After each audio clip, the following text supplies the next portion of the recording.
Doctor Baba Saheb Ambedkar open university.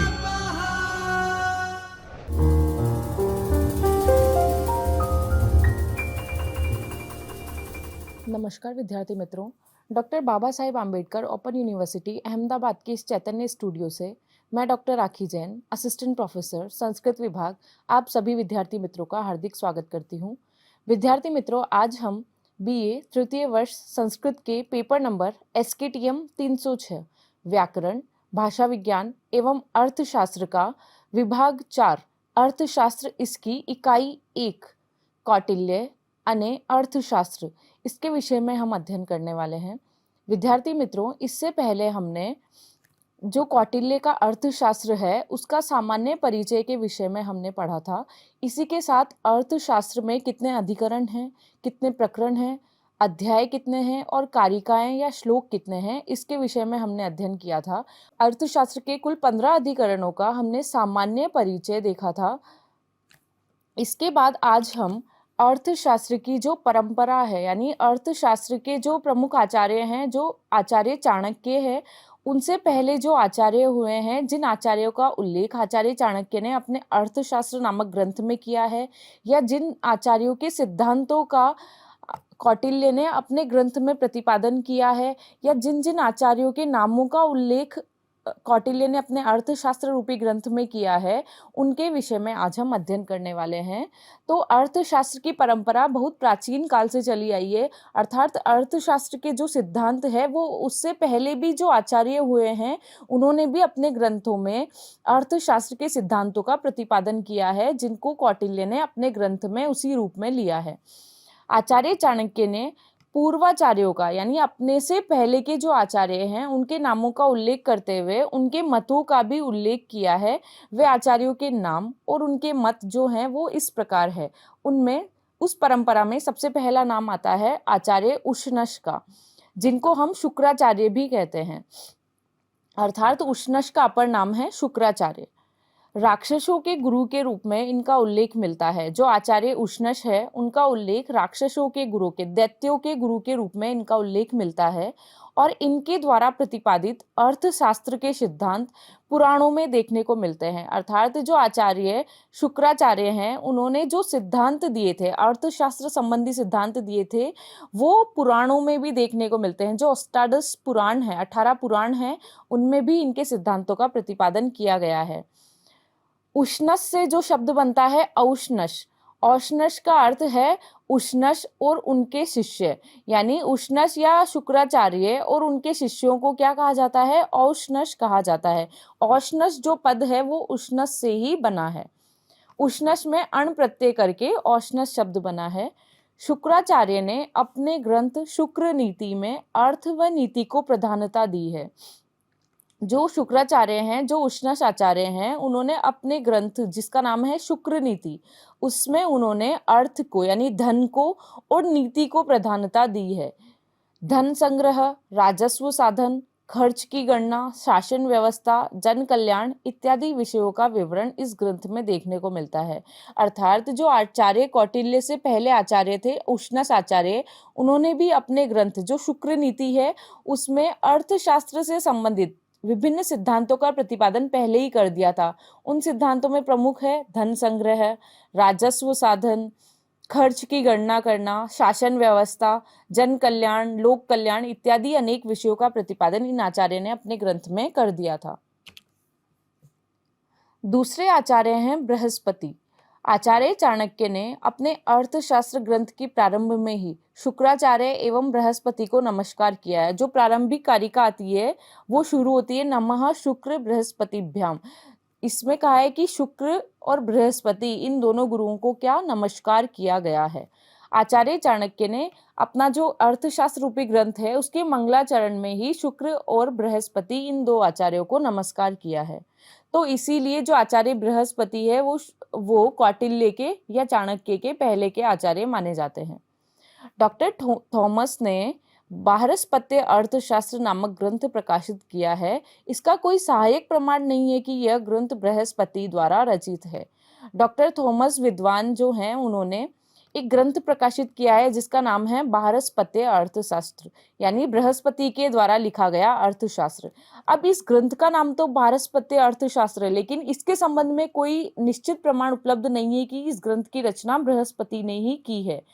Brihaspati के अलावा कोई और भी इसकी रचना कर सकता है, लेकिन इस ग्रंथ में बृहस्पति के द्वारा दिए गए अर्थशास्त्र संबंधी सिद्धांतों का ही प्रतिपादन किया गया है। महाभारत, कामंडकीय नीतिसार जैसे अर्थशास्त्र के ग्रंथों में बृहस्पति के नामों का उल्लेख मिलता है। महाभारत जो ग्रंथ है और कामंडकीय नीतिसार, इन ग्रंथों में अर्थशास्त्र के ये जो ग्रंथ है इनमें बृहस्पति के नामों का उल्लेख मिलता है। अर्थात महाभारत में भी बृहस्पति का उल्लेख किया गया है और कामंडकीय नीतिसार जो ग्रंथ है उसमें भी बृहस्पति के नाम का उल्लेख किया गया है। बृहस्पति के अर्थशास्त्र के सिद्धांतों का उल्लेख किया गया है।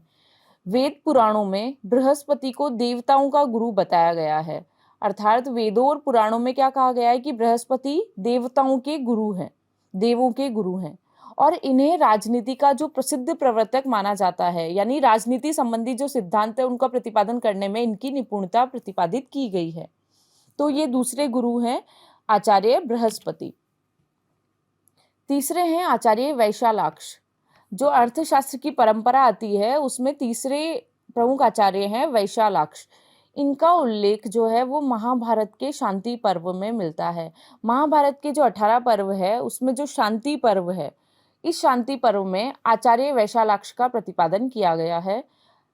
और आचार्य चाणक्य ने अपने अर्थशास्त्र में अमात्यों की नियुक्ति के प्रसंग में इनका उल्लेख किया है। यानी अमात्यों की नियुक्ति के जो सिद्धांत आचार्य चाणक्य ने अर्थशास्त्र में प्रतिपादित किए हैं, तो अमात्यों की नियुक्ति के संदर्भ में आचार्य वैशालाक्ष के मत का भी प्रतिपादन किया है कि अमात्यों की नियुक्ति किस प्रकार की जानी चाहिए। तो उसके संदर्भ में आचार्य वैशालाक्ष ने जो मत दिए हैं उनका प्रतिपादन चाणक्य ने अपने ग्रंथ में किया है। ब्रह्मचरित त्रिवर्ग शास्त्र, जिसका संक्षिप्तीकरण भगवान शंकर ने किया और उसे वैशालाक्ष नाम दिया गया है, इसका उल्लेख महाभारत के शांति पर्व में मिलता है। अर्थात महाभारत के शांति पर्व में ही वैशालाक्ष के संदर्भ में कहा गया है कि ब्रह्मचरित्र त्रिवर्ग शास्त्र जो ग्रंथ है, इस ग्रंथ का संक्षिप्तीकरण भगवान शंकर के द्वारा किया गया है और इस ग्रंथ को वैशालाक्ष नाम दिया गया है। और यह उल्लेख हमें महाभारत के शांति पर्व में देखने को मिलता है। महाभारत के शांति पर्व में कहा भी गया है, वैशालाक्षमिति प्रोक्तम तद इंद्र प्रतिपादयत दशाध्याय सहस्राणि स सुब्रह्मण्यो महातपः भगवान अपि तच्छास्त्रम संचिक्षेप पुरंदरः। अर्थात वैशालाक्षम इति प्रोक्तम, इसे क्या नाम दिया गया है? वैशालाक्ष नाम दिया गया है। और जिसका संक्षेप किसके द्वारा किया गया है? इसका संक्षेप भगवान अपि तत्शास्त्रम संचिक्षेप पुरंदरः, यानी भगवान शंकर के द्वारा जिसका संक्षिप्तीकरण किया गया है, ऐसा ब्रह्मचरित्र त्रिवर्ग शास्त्र नामक ग्रंथ है और इसका उल्लेख महाभारत के शांति पर्व में देखने को मिलता है। चौथे आचार्य हैं आचार्य पाराशर। आचार्य राजशेखर ने काव्य मीमांसा नामक ग्रंथ में आचार्य पाराशर का उल्लेख किया है। कृष्ण द्वैपायन व्यास जो हैं वो इनके पुत्र कहे जाते हैं। आचार्य पाराशर के पुत्र का नाम है कृष्ण द्वैपायन व्यास। आचार्य पाराशर का प्रमुख ग्रंथ है पाराशर स्मृति और आचार्य चाणक्य ने अपने ग्रंथ में इनके विभिन्न दृष्टिकोणों का उल्लेख किया है। आचार्य पाराशर के जो नीति संबंधी जो विभिन्न दृष्टिकोण हैं, अर्थ संबंधी जो विभिन्न दृष्टिकोण हैं, राजनीति संबंधी जो दृष्टिकोण हैं, उन सभी का उल्लेख कौटिल्य ने अपने ग्रंथ अर्थशास्त्र में किया है। और जो काव्य मीमांसा है, जो राजशेखर का ग्रंथ है, उसमें भी पाराशर का उल्लेख देखने को मिलता है और इनकी प्रमुख रचना है पाराशर स्मृति। पांचवें आचार्य हैं आत्मंब आचार्य। आत्मंब आचार्य जो है, इनके जो गुप्तचरों की नियुक्ति संबंधित वर्णन है, इनके जो गुप्तचरों की नियुक्ति संबंधी सिद्धांत है, उनका प्रतिपादन आचार्य चाणक्य ने अपने ग्रंथ में किया है। आचार्य चाणक्य ने अपने ग्रंथ अर्थशास्त्र में गुप्तचरों की नियुक्ति के संबंधित जो सिद्धांतों का प्रतिपादन किया है, वे आत्मंब आचार्य के द्वारा लिखित सिद्धांत ही लिए गए हैं। छठे आचार्य हैं आचार्य भारद्वाज। इनका उल्लेख महाभारत के शांति पर्व में मिलता है। महाभारत के शांति पर्व में आचार्य भारद्वाज का उल्लेख किया गया है और इनका उल्लेख आचार्य चाणक्य ने भी अपने ग्रंथ में किया है। तो इसीलिए जो भारद्वाज आचार्य हैं, आत्मम्ब आचार्य हैं और जिन भी आचार्यों का यहाँ वर्णन किया जा रहा है वह सभी आचार्य चाणक्य के पूर्ववर्ती आचार्य हैं और उनके सिद्धांतों का प्रतिपादन आचार्य चाणक्य ने अपने ग्रंथ में किया है। इसके बाद 7वें आचार्य हैं कौन पदंत। भीष्म पितामह को ही त्रिकांड देश में कौन पदंत के रूप में चित्रित किया गया है। जो भीष्म पितामह हैं जिनका उल्लेख महाभारत में किया गया है उनको ही कौन पदंत के रूप में चित्रित किया गया है। आचार्य चाणक्य ने अमात्यों की नियुक्ति संबंधी चर्चा में इनके मत का उल्लेख किया गया है।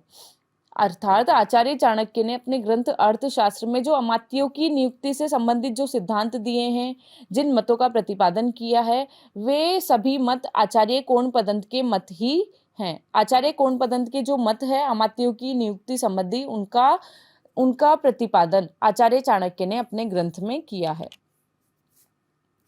8वें आचार्य हैं इस क्रम के आचार्य पिशुन। और पिशुन आचार्य का उल्लेख आचार्य चाणक्य ने बार बार अपने ग्रंथ में किया है। इनका अन्य नाम है नारद। पिशुन आचार्य का दूसरा नाम नारद दर्शाया गया है और नारद ने भेद नीति पर सर्वाधिक जोर दिया है। आचार्य नारद के जो सिद्धांत है उन सिद्धांतों में सर्वाधिक भेद नीति का उल्लेख किया है, यानी भेद डालने संबंधी नीति का। भेद डालना यानी उनके मध्य जो है वो विच्छेद कराना, शत्रुओं के मध्य विच्छेद करना और राज करना, यानी भेद डालना और राज करना जो नीति है वो आचार्य नारद की या पिशुन की नीति है। उस नीति पर अत्यधिक जोर आचार्य चाणक्य ने दिया है अपने ग्रंथ में। और आचार्य नारद ने शिक्षा, कल्प, व्याकरण इत्यादि अनेक विषयों पर पुस्तकों की रचना की है। जो पिशुन आचार्य हैं इन्होंने शिक्षा संबंधी, कल्प संबंधी और व्याकरण संबंधी अनेक विषयों पर अनेक ग्रंथों की रचना की है। 9वें आचार्य हैं वातव्याधि और इनका दूसरा नाम है उद्धव। उद्धव का उल्लेख हमें महाभारत में देखने को मिलता है। महाभारत में कहाँ, जहाँ पर श्री कृष्ण, उद्धव और बलराम इन तीनों की मंत्रणा का प्रसंग आता है। शिशुपाल वध में इन तीनों की मंत्रणा का प्रसंग का उल्लेख किया गया है, वहीं पर से उद्धव का उल्लेख देखने को मिलता है। आचार्य कौटिल्य ने भी विविध संदर्भों में इनका उल्लेख किया है। वातव्याधि के जो मत है, उनके जो सिद्धांत है, उनके सिद्धांतों का प्रतिपादन आचार्य कौटिल्य ने भी अपने ग्रंथ में कई बार किया है। उनके जितने भी सिद्धांत है उनका उल्लेख अपने ग्रंथ अर्थशास्त्र में करते हुए आचार्य कौटिल्य ने उनके विभिन्न मतों का प्रतिपादन किया है। और जो वातव्याधि हैं ये वृष्णि वंश के मंत्री थे। इन्हें वृष्णि वंश नामक राजा का मंत्री बताया गया है और इनका अन्य नाम उद्धव है। 10वें आचार्य हैं मनु आचार्य, जिनका अन्य नाम मानव भी है। इनके मत का उल्लेख अर्थशास्त्र में बार बार देखने को मिलता है। भगवान मनु के द्वारा रचित मानव सूत्र और मनुस्मृति धर्मशास्त्र के प्रमुख ग्रंथ माने जाते हैं। मनु का जो ग्रंथ है मानव सूत्र और मनुस्मृति, ये धर्मशास्त्र के प्रमुख ग्रंथ है और मनुस्मृति में जो प्रतिपादित सिद्धांत है उनका उल्लेख अर्थशास्त्र में भी किया गया है। जो राजनीति के सिद्धांत मनु ने दिए हैं उन्हीं का उल्लेख आचार्य कौटिल्य ने अपने ग्रंथ अर्थशास्त्र में किया है। और 11वें आचार्य हैं बाहुदंती पुत्र, जिनका अन्य नाम है इंद्र। अमात्यों की नियुक्ति में इनका उल्लेख मिलता है। अर्थात आचार्य कौटिल्य ने अमात्यों की नियुक्ति का जो प्रसंग दिया है, अमात्यों की नियुक्ति के जो सिद्धांत दिए हैं उसमें बाहुदंती पुत्र आचार्य का उल्लेख मिलता है, इनके सिद्धांतों का उल्लेख मिलता है। और इन आचार्य ने विशालाक्ष के पंचसहस्त्रात्मक अर्थशास्त्र का सारांश किया है। आचार्य विशालाक्ष का ग्रंथ है पंचसहस्त्रात्मक अर्थशास्त्र, जो 5000 कारिकाओं में उपलब्ध है। इसका सारांश बाहुदंती पुत्र आचार्य ने किया है। इस प्रकार जो अर्थशास्त्र है उनके आचार्यों की परंपरा में ये 11 आचार्यों के नाम प्रमुख रूप से देखने को मिलते हैं। आचार्य कौटिल्य ने इन 11 आचार्यों का प्रतिपादन अपने ग्रंथों में और इनके सिद्धांतों का प्रतिपादन अपने ग्रंथों में किया है, जिनका उल्लेख यहाँ पर किया गया है। तो विद्यार्थी मित्रों, आज हमने आचार्य कौटिल्य की आचार्य परंपरा के संदर्भ में अध्ययन किया। इसके आगे हम अर्थशास्त्र से संबंधित कुछ अन्य विषय का हम अध्ययन करेंगे। तब तक के लिए धन्यवाद।